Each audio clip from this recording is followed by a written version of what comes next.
que pagar prêmios maiores, ou seja, isso envolveria perder clientes a outras empresas que têm um comportamento não agressivo. E as seguradoras são organizações pacíficas por outro motivo também. Você não pode se assegurar contra qualquer tipo de risco.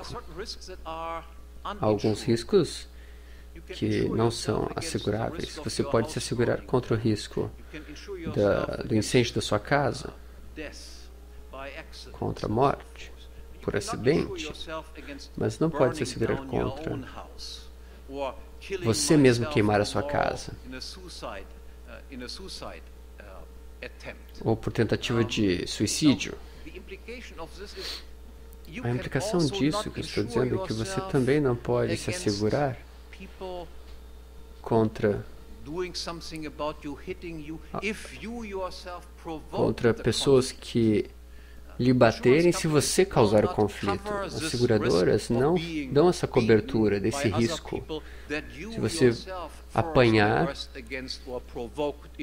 de alguém, se você provocar essa briga, então as seguradoras só lhe protegerão e cobrirão esses riscos se você se submeter a um código de comportamento civilizado. Se você disser, muito bem, eu vou ser bonzinho, eu não vou fazer nada de errado. Aí as seguradoras lhe protegem, mas não se você se comportar de forma não civilizada. E isso também envolve o fato de que as seguradoras vão fazer com que você não seja o justiceiro, que você não aplique a lei por suas próprias mãos, porque isso envolve o risco do envolvimento de terceiros. Então, sempre que houver um conflito, você tem que se submeter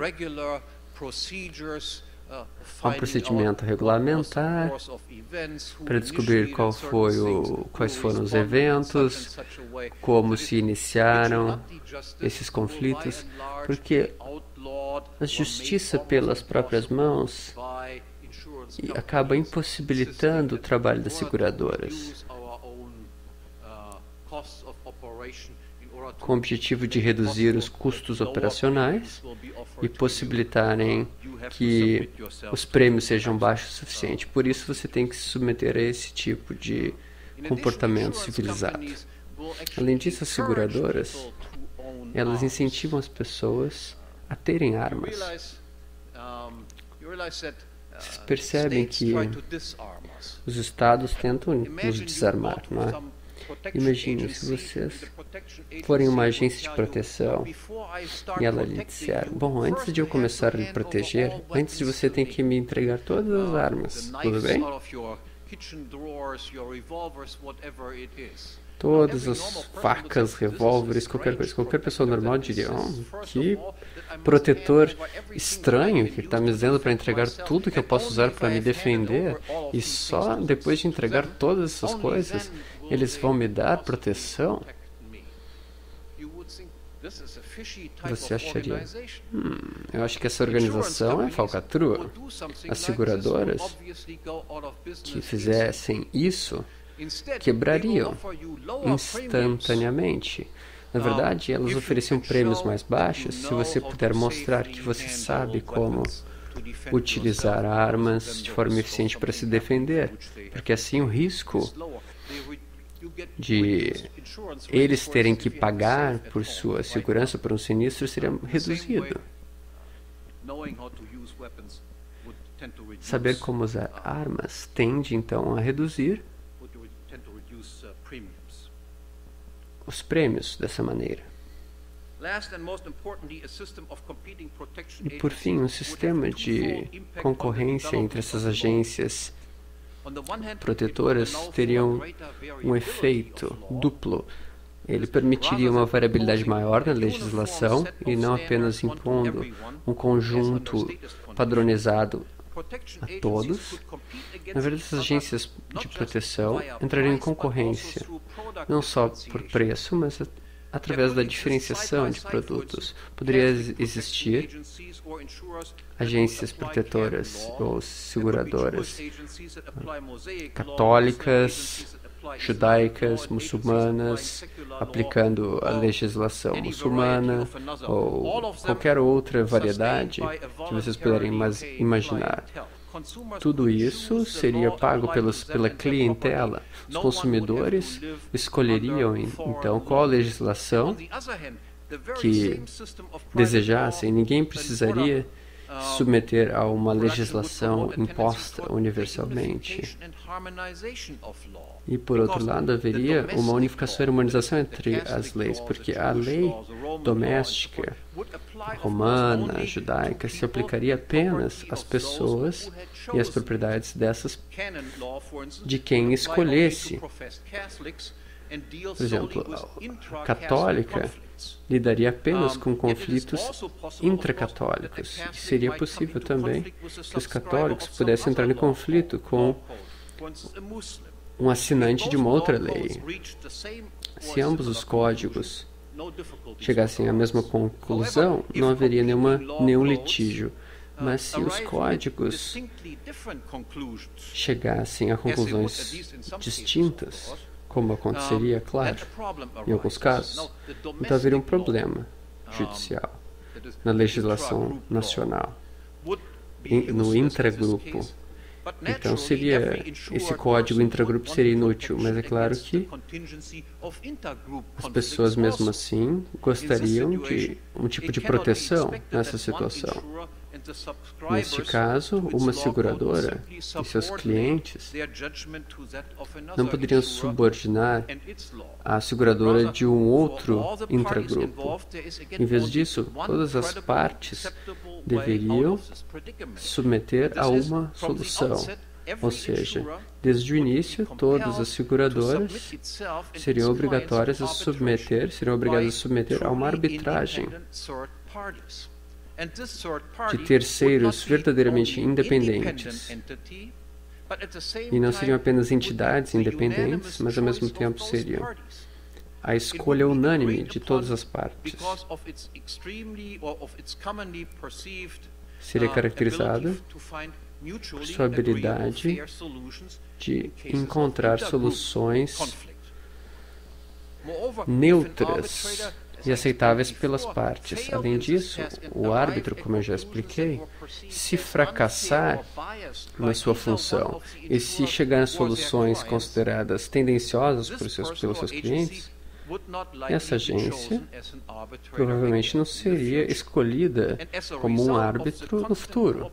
E como resultado de uma cooperação contínua entre os árbitros e seguradoras, haveria uma tendência rumo à unificação e harmonização do direito contratual e harmonização dos procedimentos legais e da produção de provas e regulamentação em relação ao fornecimento da proteção. E todas as seguradoras se tornariam participantes de um sistema de prevenção de conflitos e de promoção da paz, porque todo sinistro, independentemente do local e contra quem, cairia na jurisdição de uma ou mais agência seguradora nacional, mediante a legislação nacional, ou dependente dos dispositivos legais internacionais. Em outras palavras, em vez de injustiça e insegurança em uma sociedade do direito privado, em vez disso, haveria paz, justiça e segurança legal. Meu tempo terminou e muito obrigado por sua atenção.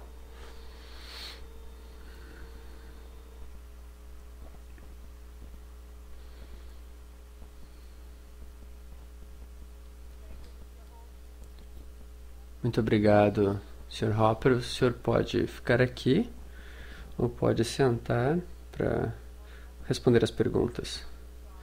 We're going to have a quick Q&A. I'd like to open for questions from the audience.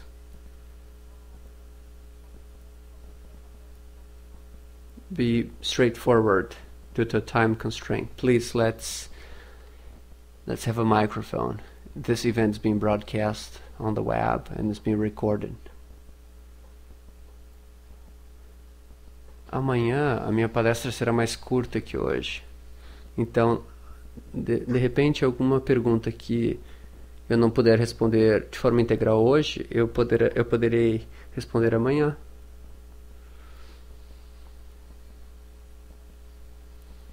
Eu serei o último palestrante.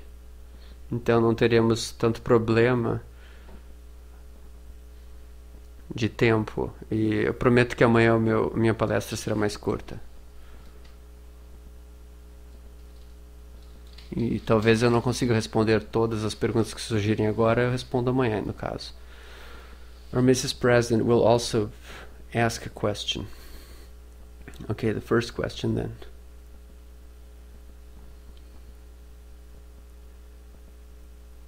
I'd like to ask the professor what he thinks about Robert Nordick's question about private protection agencies, because he criticizes the ideas of private protection agencies because he believes that they would conflict with this, and then there would be created an ultra minimum and a minimum state. So what's your opinion about this author's opinions?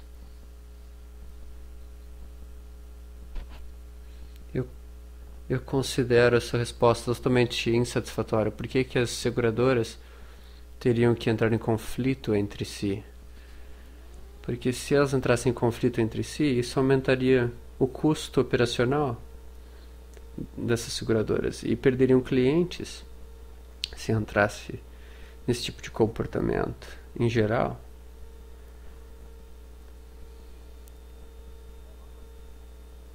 Como em todas as outras áreas, existem razões fundamentais para que não entrem cartéis, porque os cartéis tendem a se desmoronar, a se desmanchar com o tempo por causa de pressões internas. Ou seja,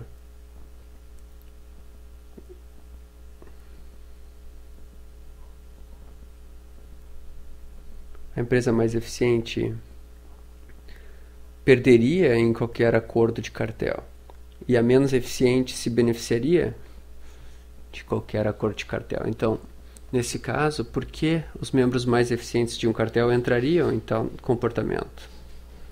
Existe também a pressão externa para que novas empresas possam entrar na concorrência, e nesse caso os cartéis teriam oferta de serviços reduzida e teriam que aumentar os preços. Então eu acho as suas objeções desse autor, muito superficiais, fantasiosas, sem base